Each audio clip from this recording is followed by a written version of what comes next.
Movie का start एक बहुत हाई क्लास वेडिंग फंक्शन से होता है। ये शादी उमा नामी लड़की की है। उमा की शादी एक बहुत रिच फैमिली के लड़के से होती है जिसका नाम सन है। सन बहुत अय्याश आदमी है। वो अपनी शादी के बीच में ही अपने रूम में चला जाता है जहाँ सन की मॉम उमा को कहती है कि सन को तुम्हारी जरूरत है, तुम्हें इस वक्त उसके पास होना चाहिए। उमा को ना चाहते हुए भी अपने हस्बैंड के पास जाना पड़ता है। रूम में जाते ही शादी की पहली रात सन उसको कहता है कि पहले तुमसे बात भी करना बहुत मुश्किल था, अब तुम सिर्फ मेरी वाइफ बनकर रहोगी। तुम्हें देखकर अब ऐसा लगता है जैसे वो पहले वाली उमा कभी एग्जिस्ट ही नहीं करती थी। अगले सीन में हमें 2 मंथ्स पहले की स्टोरी का बताया जाता है। उस सीन में उमा जब नींद से जागती है तो वो खुद को एक रूम में बंद पाती है जहाँ पर 2 सर्वेंट्स उसके लिए ब्रेकफास्ट लेकर आते हैं और उसे बताते हैं कि वो एक पैराडाइज में है। उमा को जब एहसास होता है कि कोई उसे ट्रैप करके पैराडाइज नामी एक सेंटर में ले आया है जो टाउन से दूर एक आइलैंड पे है, तो वो वहाँ से भागने की कोशिश करती है। आइलैंड पे उसे एक लड़की स्मोक करते हुए नजर आती है जिसका नाम अमरना है। उमा को लगता है कि शायद वो उसकी कुछ हेल्प कर सके, पर अमरना उसकी हेल्प करने के बजाय उसे वापस पैराडाइज के लोगों को पकड़वा देती है। वापस पैराडाइज में जाते हुए उमा देखती है कि पैराडाइज एक बहुत खूबसूरत जगह है, वहाँ और भी बहुत सी लड़कियाँ रहती हैं। उमा पैराडाइज की ओनर के पास जाती है जो कि एक डचेस फैमिली से होती है। वो उमा को बताती है कि ये एक ट्रीटमेंट सेंटर है जहाँ गर्ल्स की ग्रूमिंग की जाती है और उन्हें फ्यूचर के लिए तैयार किया जाता है। वो लेडी उमा को बताती है कि उसे यहाँ उसकी मॉम ने भेजा है क्योंकि उमा उनका बताया हुआ एक मैरिज प्रपोजल एक्सेप्ट करने से मना कर देती है। अब उमा की मॉम ने उसे इसलिए यहाँ भेजा है ताकि वो सन से शादी के लिए मान जाए जो कि एक बहुत रिच फैमिली से बिलोंग करता है। उमा की मॉम एक बहुत बड़े कर्जे में फंसी होती है। वो इसीलिए चाहती है कि उमा सन से शादी कर ले ताकि उनकी भी लाइफ सेट हो जाए, लेकिन उमा इस सेक्रीफाइस के लिए तैयार नहीं थी जिस पर उसकी मॉम ने उसे यहाँ भेज दिया क्योंकि उमा तो मार्कस नामी लड़के से प्यार करती है। यही वजह है कि वो अपनी मॉम की बात नहीं मानती है। अब उमा उस पैराडाइज में 2 मंथ्स के लिए फंस जाती है क्योंकि वहाँ किसी को भी आना अलाउ नहीं है जब तक कि ट्रीटमेंट पूरा ना हो जाए और ना ही वहाँ कोई उसे विजिट करने आ सकता है। उमा को पैराडाइज सेंटर में उसका रूम दिखाया जाता है जहाँ वो 2 महीने के लिए रहेगी। वहाँ उसकी मुलाकात क्लोई और यू से होती है। पहली ही मुलाकात में वो लोग अच्छी फ्रेंड्स बन जाती हैं। क्लोई एक बहुत रिच फैमिली से होती है लेकिन उसका वेट ज्यादा होने की वजह से उसके पेरेंट्स ने उसे पैराडाइज सेंटर में भेजा है ताकि वो ग्रूम होके और स्मार्ट हो जाए। यू एक बहुत शाई टाइप लड़की है जिसे गैदरिंग्स पसंद नहीं है। वो ज्यादा बात करना पसंद नहीं करती, इसलिए उसके पेरेंट्स ने पैराडाइज भेजा है। जब वो तीनों मिलकर डिनर पे जाती है तो वहाँ अमरना भी मौजूद होती है जिसने उमा को पकड़वाया था। क्लोई उमा को बताती है कि अमरना एक बहुत फेमस सिंगर है। अमरना को उसकी मैनेजमेंट टीम ने पैराडाइज ट्रीटमेंट सेंटर भेजा है ताकि वो अपनी ड्रिंकिंग की हैबिट को छोड़ दे। अमरना उमा को पसंद करने लग जाती है और उमा को अपनी फ्रेंड बना लेती है। नेक्स्ट डे उन सब गर्ल्स के लुक्स को चेंज करने के लिए उन्हें स्पेशल ब्यूटी ट्रीटमेंट्स दिए जाते हैं जिसमें वो लोग उमा के हेयर पिंक कलर के कर देते हैं, उसका मेकओवर करते हैं और वो सब गर्ल्स व्हाइट कलर की ड्रेसेस पहनती हैं। इस सब की वजह से उमा खुद को बहुत चेंज फील करती है। पैराडाइज की ओनर द डचेस उमा को अपने पास मिलने के लिए बुलाती है और उमा को वहाँ एडजस्ट करने को कहती है। उमा उसे गुस्से से कहती है कि कुछ भी हो जाए वो सन से शादी नहीं करेगी और वहाँ से चली जाती है। फिर योगा की क्लास में अमरना उमा को समझाने की कोशिश करती है कि वो इस जगह को लेकर इतना स्ट्रेस ना ले। वो लोग यहाँ बस योगा करते हैं, जिम करते हैं, कोई स्ट्रेस नहीं है यहाँ। ये सुन के उमा पैराडाइज में खुद को एडजस्ट करने की कोशिश करने लगती है। एक दिन पैराडाइज ट्रीटमेंट के लोग उमा को एक रूम में लेकर जाते हैं और उसे एक हॉर्स पे बिठा देते हैं। फिर जैसे ही वो हॉर्स ऊपर की तरफ जाता है उमा के गिर्द एक होलोग्राम आ जाता है जिसमें उमा को सन की वीडियोस दिखाई जाती हैं। उनके वीडियोस में सन की क्वालिटीज दिखाई होती हैं। अब ये वीडियोस उमा को इसलिए दिखाई जाती हैं ताकि उमा के दिमाग में सिर्फ सन का ही नाम रहे,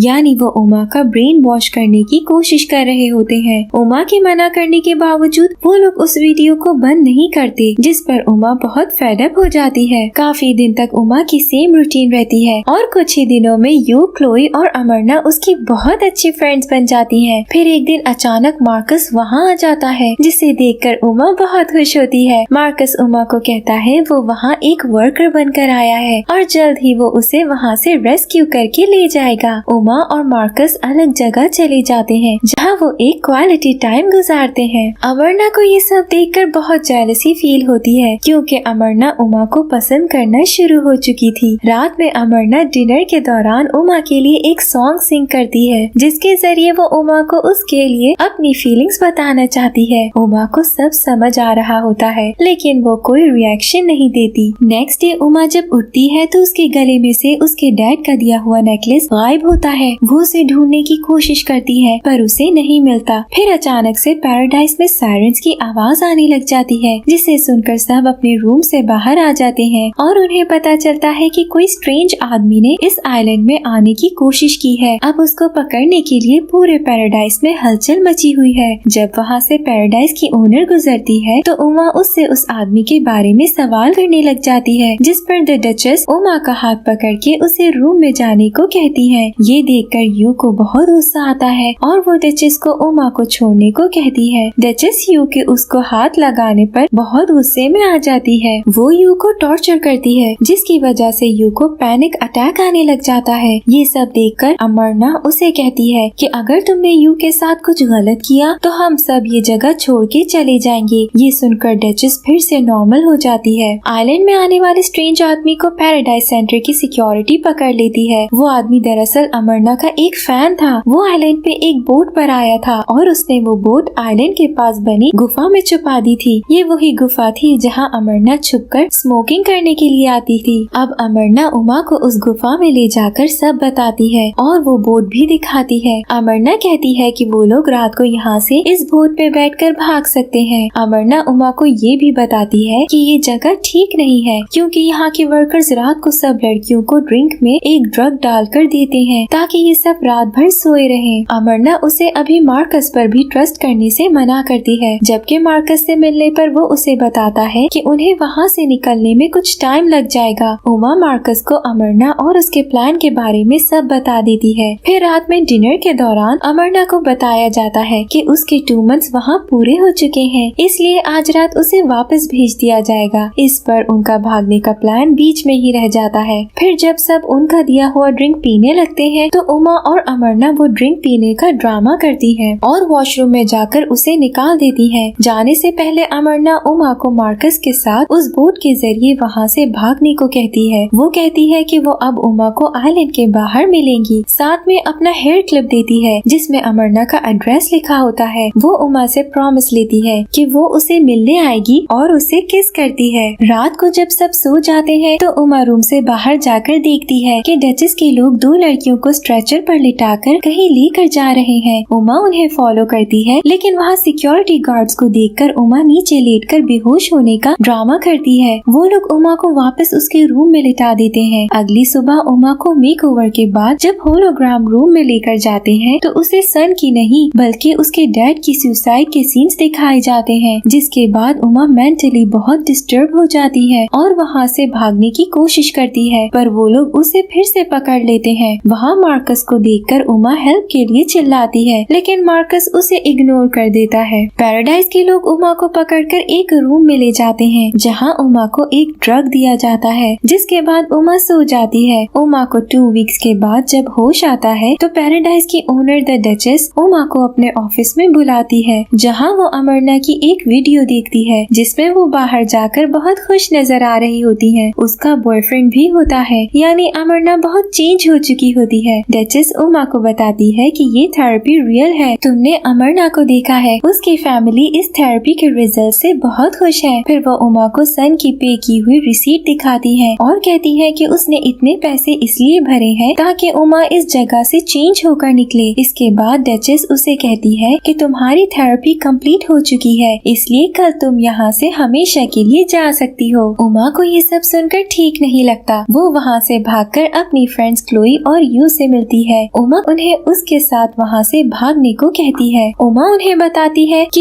ये जगह ठीक नहीं है। उसने जिस अमरना को टीवी पर देखा वो कोई और अमरना है। उन्होंने उसके साथ कुछ बहुत बुरा किया है, इसलिए इन सबको अपनी जान बचानी होगी। रात को उमा, क्लोई और यू डिनर में सर्व किए जाने वाला ड्रिंक पीने का ड्रामा करती है और फिर उसे वॉमिट करके निकाल देती है। फिर रात को जब वो लोग वहाँ से भागने के लिए निकलने लगती है तभी 2 आदमी उनके रूम में आते हैं और यू को स्ट्रेचर पे लिटाकर लिए जाते हैं। क्लोई और उमा उनका पीछा करते हैं। वो लोग यू को मारने के लिए जहरीली ऑक्सीजन लगाते हैं। तभी क्लोई और उमा अंदर आकर उन डॉक्टर्स पर हमला कर देती हैं। वो बहुत मुश्किल से यू को उनसे बचाती हैं, लेकिन क्योंकि यू के अंदर वो ऑक्सीजन जा चुकी होती है तो उसकी हालत बहुत खराब होने लगती है। उमा और क्लोई यू को सहारा देते हुए कंट्रोल रूम पहुंच जाती हैं, जहां जाकर उन पर रिवील होता है कि यहाँ उनका ट्रीटमेंट नहीं होता बल्कि उनके जैसे एक डुप्लीकेट इंसान को बनाया जाता है, जिसके बाद असल लड़की को मार के उसकी डुप्लीकेट लड़की को रियल वर्ल्ड में लोगों की डिमांड्स के हिसाब से तैयार करके भेजा जाता है। उमा को ये भी पता चलता है कि मार्कस उसे वहाँ रेस्क्यू करने नहीं आया था, बल्कि उसे वहाँ इसलिए बुलाया गया था ताकि उमा के सेक्सुअल बिहेवियर के बारे में इंफॉर्मेशन हासिल की जा सके। यानी उन्होंने अपने पास हर तरह का रिकॉर्ड रखा था, उनके हर एक्शन की वीडियोस बनाई हुई थी। उमा ये सब जानकर बहुत डिसहार्ट हो जाती है। कंट्रोल रूम में सिक्योरिटी अलार्म्स बजने लग जाते हैं। कुछ गार्ड्स उनका पीछा करते हैं, लेकिन वो लोग बचकर बेसमेंट में छुपने जाती हैं, जहां वो देखती है कि एक पूल के करीब कुछ लड़कियां बैठी हैं, जिनके फेसेस पर पट्टी बंधी हुई है। उन्हें देखकर एक लड़की उनके सामने आकर अपनी पट्टी उतारती है। वो बिल्कुल यू जैसी दिख रही होती है, यानी वो यू की डुप्लीकेट है। वो लड़की उन्हें सब बता देती है कि उन्हें उनके पेरेंट्स ने पैसों की खातिर बेच दिया था। ये लोग उन जैसी मजबूर लड़कियों की सर्जरी करके उमा और यू की डुप्लीकेट बनाते हैं। फिर उन्हें यहाँ भेजी गई हुई लड़कियों की तरह रहने के लिए ट्रेन किया जाता है और फिर उन्हें ट्रेन करके उनकी डुप्लीकेट की दुनिया में भेज देते हैं। वहाँ उन्हें क्लोई की डुप्लीकेट भी मिलती है, जो बहुत स्लिम दिख रही होती है। उन्हें पता चल जाता है कि अमरना को भी इन लोगों ने मारकर उसकी डुप्लीकेट को उसकी दुनिया में भेज दिया था। इसी दौरान यू की कंडीशन बहुत खराब हो जाती है और यू वहीं दम तोड़ देती है। अब उमा और क्लोई को यू के बगैर ही आगे बढ़ना था। उमा जाने से पहले अपनी डुप्लीकेट से मिलती है और उसको अपने फादर का दिया हुआ लॉकेट देती है। वो उसे कहती है कि अगर तुम मुझे रिप्लेस करके मेरी जगह जाओगी तो तुम्हें अपने हस्बैंड सन से नफरत करनी होगी, क्योंकि वो बहुत बुरा इंसान है। गार्ड उनका पीछा करते हुए वहाँ आ जाते हैं। उमा और क्लोई उनसे भागकर गार्डन तक पहुँचते हैं, जहाँ उन्हें कुछ लड़कियों की डेड बॉडीज नजर आती हैं, जिनमें अमरना की डेड बॉडी भी होती है। अचानक क्लोई को एक ट्री की टहनियाँ अपनी लपेट में ले लेती हैं। क्लोई पूरी तरह फंस जाती है। वो असल में ट्री नहीं बल्कि डचेस के जाल में फंसी होती है। यहाँ एक और शॉकिंग बात पता चलती है कि डचेस एक आईवी मॉन्स्टर है, जो लड़कियों को यहाँ लाकर उन्हें मार देती है और उन लड़कियों का ब्लड पीकर जिंदा रहती है। डचेस उमा को भी कैद कर लेती है, लेकिन तभी उमा की डुप्लीकेट वहाँ आ जाती है और वो डचेस को कहती है कि रियल उमा मैं हूँ, वो उसका डुप्लीकेट है। ये देख डचेस कंफ्यूज हो जाती है। उमा की डुप्लीकेट का नाम एना होता है। एना डचेस को अपनी बातों में उलझा देती है। इस बात का फायदा उठा के उमा खुद को छुड़वाकर डचेस पर नाइफ से वार करती है। फिर उमा और एना वहाँ से भागकर बोट तक पहुँच जाती हैं और वहाँ से भागने में कामयाब हो जाती हैं। एना उमा को बताती है कि वो अब अपनी पुरानी लाइफ में वापस नहीं जा सकती। फिर उमा एक प्लान बनाती है और अपनी जगह एना को अपने घर भेज देती है, जिसके बाद एना की शादी सन से हो जाती है। इसके बाद वही मूवी के स्टार्टिंग वाले वेडिंग सीन्स आते हैं, जहाँ हमें पता चलता है कि शादी की रात असल में सन के साथ रियल उमा ही है, जबकि एना नीचे फंक्शन में ही होती है। जैसे ही सन उमा के बहुत करीब आने लगता है, उमा उसे नाइफ से स्टैब करके मार देती है। अब क्योंकि उमा की हम शक्ल उसकी जगह नीचे मौजूद थी, तो वेडिंग में मौजूद सब लोग मर्डर के दौरान उसके नीचे मौजूद होने की गवाही देते हैं। इसलिए अब एना पर कोई इल्जाम नहीं आता और वो एक रिच विडो बनकर वहाँ जिंदगी गुजार सकती है, जबकि उमा ने अपना बदला ले लिया था। इसलिए वो बहुत खुश होती है। उमा अब आजाद होती है और अपनी मर्जी से जिंदगी गुजार सकती है। यही मूवी की एक कमाल एंडिंग भी हो जाती है।